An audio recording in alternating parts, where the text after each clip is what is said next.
आणि आता जाऊयात नागपुरात। तिथे आज ऐतिहासिक परंपरा लाभलेली काळी पिवळी मारबत मिरवणूक निघते। 141 वर्षांची परंपरा असलेली काळी आणि 138 वर्षांची परंपरा असलेली पिवळ्या मारबतीची मिरवणूक निघाली आहे।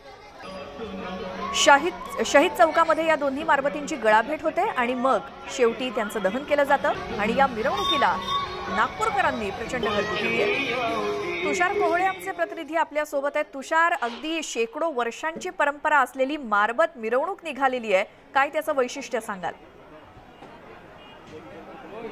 निश्चितच अगदी थोड्या वेळामध्ये या मारबतच्या मिरवणुकीला सुरुवात होणार आहे। जर का आपण बघितलं, सध्या मी काळी मारबत परिसरामध्ये आहे आणि हे काळी मारबत परिसरातील दृश्य आहे। साधारण 141 वर्षाची जुनी या काळ्या मारबतची परंपरा आहे आणि सोबतच पिवळी मारबत आहे, त्याची देखील 138 वर्षांची जुनी परंपरा आहे।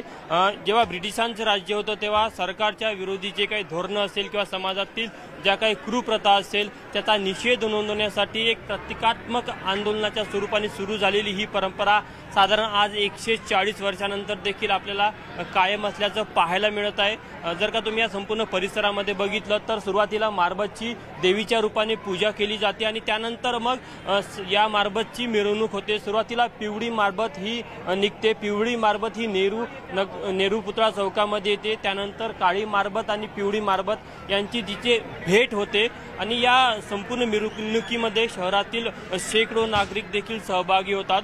सोबतच या मिरवणुकीचं जे आकर्षणाचं केंद्र असतं ते वेगवेगळे बडगे असतात।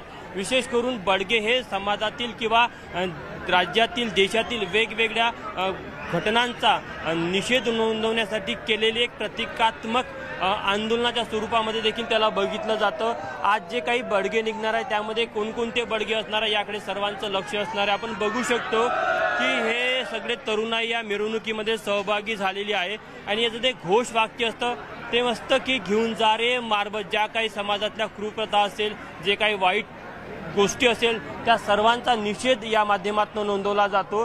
जर का तुम्ही काळी मारबत मंडप परिसरामध्ये बघितलं तर आता सध्या तिची पूजा सुरू आहे। इथले जे स्थानिक मंडळ आहे त्या स्थानिक मंडळाकडनं तिची पूजा अर्चनाची जी प्रक्रिया आहे ती सुरू केलेली आहे। थोड्या वेळातच या मिरवणुकीला सुरुवात होणार आहे। त्यानंतर पिवळी मारबत आणि काळी मारबत एकत्र येऊन मग दोन्ही मारबत शहरामध्ये यांची मिरवणूक निघते आणि त्यानंतर मग नाईक तलावामध्ये तर विसर्जन केलं जातं। मात्र ज्या प्रकारची ही एक परंपरा आहे, नागपूरच्या संस्कृतीचं एक आगळं वेगळं पण म्हणावं लागेल।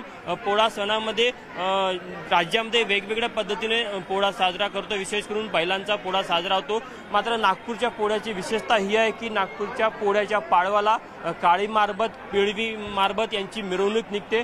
सोबतच आज नंदी बैलाचा देखील पोळा असणार आहे। जे लहान लहान मुलं असतात ते देखील आपल्या लाकडी नंदीला घेऊन पोळ्याच्या तोरणामध्ये जातात आणि एक प्रकारे जी आपली कृषीप्रधान संस्कृती आहे त्याचं जतन करण्याचा प्रयत्न करतात। साधारण 200 वर्षाची ही तान्या पोळ्याची, ज्याला नंदी बैल पोळा म्हणतो, त्याची परंपरा आहे। तर पिवळी मारबत असेल, काळी मारबत असेल यांची 140 वर्षाची ही परंपरा आहे आणि नागपूरकर मोठ्या उत्साहाने या संपूर्ण मिरवणुकीमध्ये सहभागी होतात।